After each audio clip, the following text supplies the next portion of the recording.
Letter 123 to John Gordon of Cardoness, younger. John Gordon of Cardoness, younger, like his father, previously noticed in letter 82, was naturally a man of strong passions. Judging from this letter, he appears not only to have been neglected of religion, but to have freely indulged in the follies and vices of youth. Rutherford warns him of his sin and danger with much freedom and affectionate earnestness, and these warnings, it is to be hoped, were not in vain. He was in the Covenanters' army in England in 1644, as appears from a letter of his preserved among the Woodrow MSS. It is dated Sunderland, 28th of March, 1644, and is addressed to Mr. Thomas Wiley. It is written in a religious strain. After referring to the success of the army and to the account of this drawn up by Mr. Robert Douglas, it contains in the close the following passage: "I entreat you, be kind to my wife, and deal with her neither to take my absence, nor the form of coming from her, in evil part. For in God's presence, public duties and nothing else removed me, or marred the form of my removal. Be earnest with her that she seek a nearer acquaintance with Christ, and fail not to pray for her and her family and me." Woodrow MSS, Volume 29. Reasons for being earnest about the soul and for resignation. Honored and dear brother, I wrote of late to you. Multitudes of letters burden me now. I am refreshed with your letter. I exhort you in the bowels of Christ, set to work for your soul, and let these bear weight with you, and ponder them seriously. First, weeping and gnashing of teeth in utter darkness, or heaven's joy. Secondly, think what ye would give for an hour when ye shall lie like dead, cold, blackened clay. Thirdly, there is sand in your glass yet, and your sun is not gone down. Fourthly, consider what joy and peace are in Christ's service.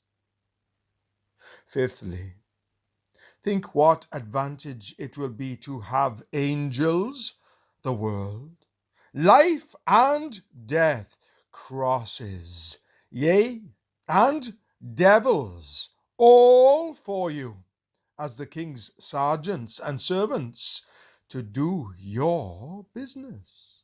Sixthly, to have mercy on your seed, and a blessing on your house.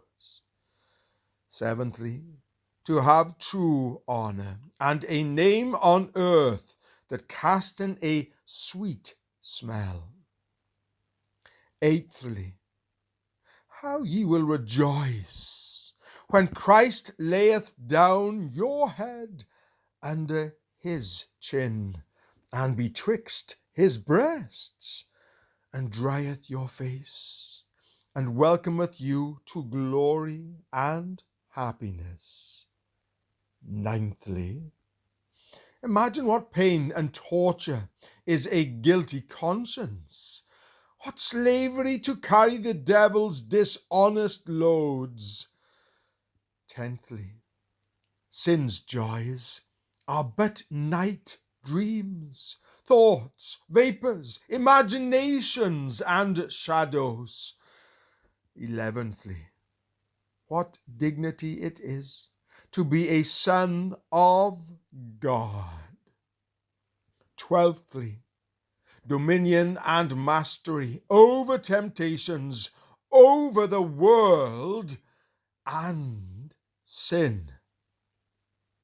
13thly, that your enemies should be the tail, and you the head.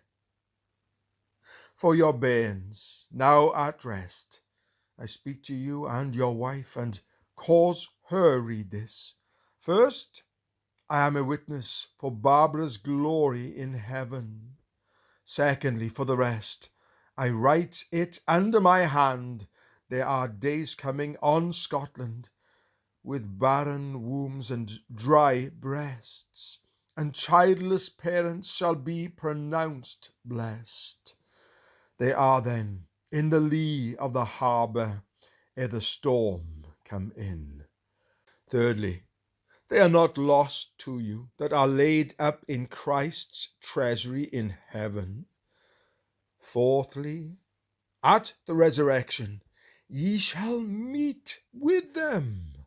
Thither they are sent before, but not sent away. Fifthly, your Lord loveth you, who is homely to take and give, borrow and lend. Sixthly, let not bairns be your idols, for God will be jealous and take away the idol, because he is greedy of your love wholly. I bless you, your wife and children. Grace forevermore be with you. Your loving pastor, Samuel Rutherford, Aberdeen.